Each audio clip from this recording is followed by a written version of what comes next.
ನನ್ನ ಪ್ರೀತಿಯ ಕನ್ನಡಿಗರೇ ನಮಸ್ಕಾರ. ನಾನು ನಿಮ್ಮ ಪ್ರೀತಿಯ ಕನ್ನಡತಿ. ಯಾರೆಲ್ಲ ವಿಡಿಯೋ ನೋಡ್ತಾ ಇದ್ರೆ ಲೈಕ್ ಮಾಡಿ, ಶೇರ್ ಮಾಡಿ, ಕಮೆಂಟ್ ಮಾಡಿ ಆ್ಯಂಡ್ ಸಬ್ಸ್ಕ್ರೈಬ್ ಮೈ ಚಾನಲ್. ಇವತ್ತೇನಪ್ಪ ಅಂತ ಅಂದರೆ ನಾನು ಅಪ್ಪ ಅಮ್ಮ ಧರ್ಮಸ್ಥಳಕ್ಕೆ ಹೋಗ್ತಾ ಇದ್ದೀವಿ. ಯಾಕೆ ಅಂತ ನಿಮಗೆ ಚೆನ್ನಾಗಿ ಗೊತ್ತಿರುತ್ತೆ. ಮಹಾಶಿವರಾತ್ರಿ ಧರ್ಮಸ್ಥಳದಲ್ಲಿ ಹೇಗೆ ಸೆಲೆಬ್ರೇಟ್ ಮಾಡ್ತಾರೆ ಅಂತ. ಸೊ ನಾನು ಅದನ್ನು ತೋರಿಸ್ಲಿಕ್ಕೆ ನಾನು ಹೋಗ್ತಾ ಇದ್ದೀನಿ ಗೈಸ್ ನಿಮಗೋಸ್ಕರ. ಆ್ಯಂಡ್ ಲಾಸ್ಟ್ ಇಯರ್ ಕೂಡ ಹೋಗೋಕ್ಕಾಗಿರಲಿಲ್ಲ, ಆದರೂ ಲಾಸ್ಟ್ ಇಯರ್ ಹೋಗಿದ್ವಿ. ನನ್ನ ಅಣ್ಣ ನಿನ್ನೆ ಅಂದರೆ ಫ್ರೈಡೇ ನಿನ್ನೆ ಅರ್ಲಿ ಮಾರ್ನಿಂಗ್ ಎಲ್ಲ ಬೇಗ ಎದ್ಬಿಟ್ಟು ಪಾದಯಾತ್ರೆ ಮೂಲಕ ಧರ್ಮಸ್ಥಳಕ್ಕೆ ಹೋಗ್ತಾ ಇರೋದು. ಸೊ ನಾವು ಇವತ್ತು ಒಂದು ಮಧ್ಯಾಹ್ನ 1 or 2 o'clock ರೀಚ್ ಆಗ್ತೀವಿ. ಅಂದರೆ ಮೀನ್ಸ್ ಇಲ್ಲಿಂದ ಹೊರಡ್ತೀವಿ. ರೀಚ್ ಆಗೋದು ಈವ್ನಿಂಗ್ 5 to 6 ಎಲ್ಲ ಆಗ್ಬೋದು. ಸೊ ಮತ್ತೆ ಸಿಗ್ತೀನಿ. ನಾವು ಇವಾಗ ಉಜಿರೆಗೆ ಬಂದು ಸ್ಟಾಪ್ ಆದ್ವಿ. ಟೈಮ್ ಬಂದು 7 ಆಗಿದೆ ಗೈಸ್. ತುಂಬ ಕನ್ಫ್ಯೂಷನ್ ಆಗ್ತಿದೆ, ರೋಡೇ ಗೊತ್ತಾಗ್ತಿಲ್ಲ ಎಲ್ಲಿ ಹೋಗೋದು ಅಂತ. ಉಜಿರೆ ಅಂತ ಟಿಕೆಟ್ ತೊಗೊಂಡಿದ್ವಿ, ಬಿಕಾಸ್ ಅದು ಮಂಗಳೂರು ಬಸ್ ಆಗಿರೋದ್ರಿಂದ ಉಜಿರೆಗೆ ಸ್ಟಾಪ್ ತೊಗೊಂಡ್ವಿ. ಬಟ್ ಅಪ್ಪ ತುಂಬ ಬೈತಾ ಇದ್ದಾರೆ ಆವಾಗಿಂದ, ಎಲ್ಲೋ ಕರ್ಕೊಂಡೋಗಿ ಎಲ್ಲ ನಿಲ್ಸಿದ್ದಾರೆ ಅಂತ. ಸೊ ಅಪ್ಪ ಬೈಯೋದನ್ನ ಹಾಕಿರ್ತೀನಿ, ಕೇಳಿಸ್ಕೊಂಬನ್ನಿ. ತಲೆ ಕೆಟ್ಟಿದ್ದೆ ನಾನು, ಬಾಯಿ ಮಣ್ಣು ಬಿಡ 5 ಕಿಲೋಮೀಟರ್ ಬಿಟ್ಬಿಟ್ಟು ನಾನು 70 ರೂಪಾಯಿ ತಗೊಂಡಾನೆ. ನಮ್ದು ಫ್ರೀ ಆಧಾರ್ ಕಾರ್ಡ್ ಅಲ್ವಾ? 5 ಕಿಲೋಮೀಟ್ರು ಫ್ರೀ ಆಧಾರ್ ಕಾರ್ಡ್. ನಮ್ದು ಫ್ರೀ ಆಧಾರ್ ಕಾರ್ಡ್. ನಾವು ನಡೆಯೋಕ್ಕಾಗಲ್ಲ.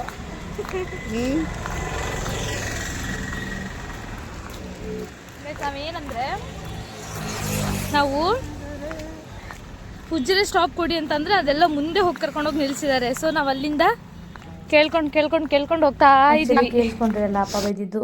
ಆದರೆ ಅವ್ರದ್ದು ಕಂಡಕ್ಟ್ರು ತಪ್ಪಿಲ್ಲ. ಯಾಕೆ ಅಂದರೆ ಸ್ಟಾಪಲ್ಲಿ ಈಗ ಫ್ರೀ ಆಧಾರ್ ಕಾರ್ಡ್ ಕೊಟ್ಟಾಗಿಂದ ನಿಮಗೆ ಗೊತ್ತಿರೋ ಹಾಗೆ ಬಸ್ ಸ್ಟ್ಯಾಂಡಲ್ಲಿ ಎಷ್ಟು ಜನ ನಿಂತಿರ್ತಾರೆ ಅಂತ ಗೊತ್ತು. ಅದು ಶಿವರಾತ್ರಿ ಸಂದರ್ಭದಲ್ಲಿ ಶ್ರೀ ಕ್ಷೇತ್ರ ಧರ್ಮಸ್ಥಳದಲ್ಲಿ ಎಷ್ಟು ಜನ ಇರ್ತಾರೆ ಅಂತಲೂ ಕೂಡ ಗೊತ್ತು ನಿಮಗೆ. ಸೊ ಹಾಗಾಗಿ ತುಂಬ ಜನ ಇದ್ರಲ್ಲ ಅಂತ ಏನು ಮಾಡಿದ್ರು, ಸ್ವಲ್ಪ ಒಂದು 3 to 4 ಕಿಲೋಮೀಟರ್ಸು ಮುಂದೆ ನಿಲ್ಲಿಸಿದ್ರು. ಸೊ ನಾವು ಮತ್ತೆ ಅಲ್ಲಿಂದ ವಾಪಸ್ ಹೋಗ್ತಾ ಇದ್ದೀವಿ ಇವಾಗ. ಇನ್ನು ತುಂಬ ಅಂತ ಇದ್ರು ಪಾಪ ಅಪ್ಪ. ಅಂದರೆ ಅವ್ರಿಗೆ ಗೊತ್ತಾಗಲಿಲ್ಲ ಪಾಪ, ಅವ್ರ ಕಷ್ಟನ ನಾವು ಅರ್ಥ ಮಾಡ್ಕೋಬೇಕಾಗಿತ್ತಲ್ವ. ಸೊ ಅವ್ರಿಗೆ ಬೇರೆ ಕಾಲು ನೋವಾಗಿತ್ತು ಅಪ್ಪನಿಗೆ, ಅದಕ್ಕೋಸ್ಕರ ತುಂಬ ಕಷ್ಟ ಆಯಿತು ನಡ್ಕೊಂಡು ಹೋಗ್ಲಿಕ್ಕೆ. ನಡೆದು ಸಾಕಾಯಿತು ಗೈಸ್. ಹಾಗಾಗಿ ಆಟೋದಲ್ಲಿ ಹೋಗ್ತಾ ಇದ್ದೀವಿ. ಇವಾಗ ಆಟೋ ಸಿಕ್ತು. ಟೋಟಲ್ 180 ರೂಪೀಸ್ ತೊಗೊತೀವಿ ಅಂತ ಅಂದರು. ಇಲ್ಲಿ ಧರ್ಮಸ್ಥಳ ಮುಂದೆ ಏನು ಆರ್ಚಿದೆಯಲ್ಲ ಅಲ್ಲಿವರೆಗೆ.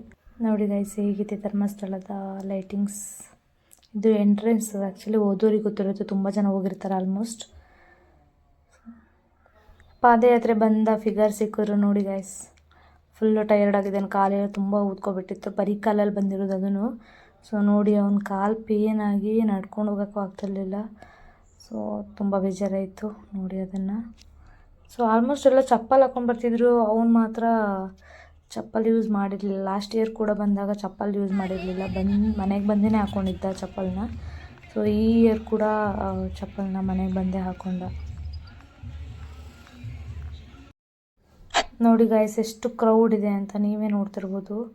ಸಾಸಿವೆ ಕಾಳಷ್ಟು ಜನ ಕಾಣಿಸ್ತಾ ಇದ್ದಾರೆ. ಸಾಸಿವೆ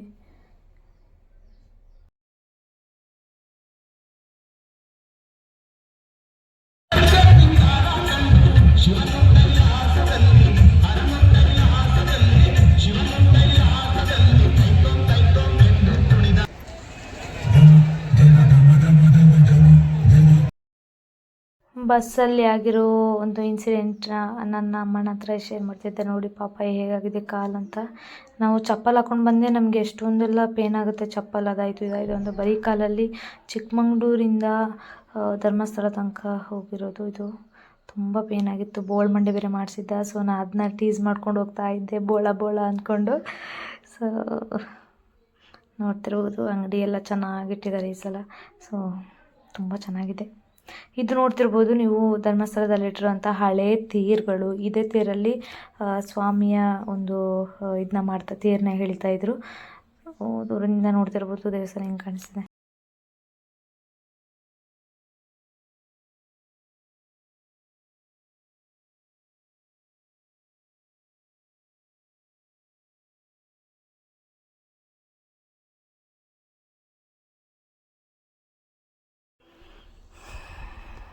ಸೊ ಗೈಸ್ ಇದು ಏನಾದರೂ ಹರಕೆ ಹೊತ್ಕೊಂಡಿರ್ತಾರಲ್ವಾ, ಊಟ ಹಾಕ್ಸ್ತೀನಿ ಇಷ್ಟು ಜನಕ್ಕೆ ಅಂತ, ಅದನ್ನ 2 ಕಡೆ ಊಟ ಕೊಡ್ತಾ ಇದ್ದಾರೆ. ಎಷ್ಟು ಜನ ಇದ್ದಾರೆ ಅಂತ ನೋಡ್ಬೋದು.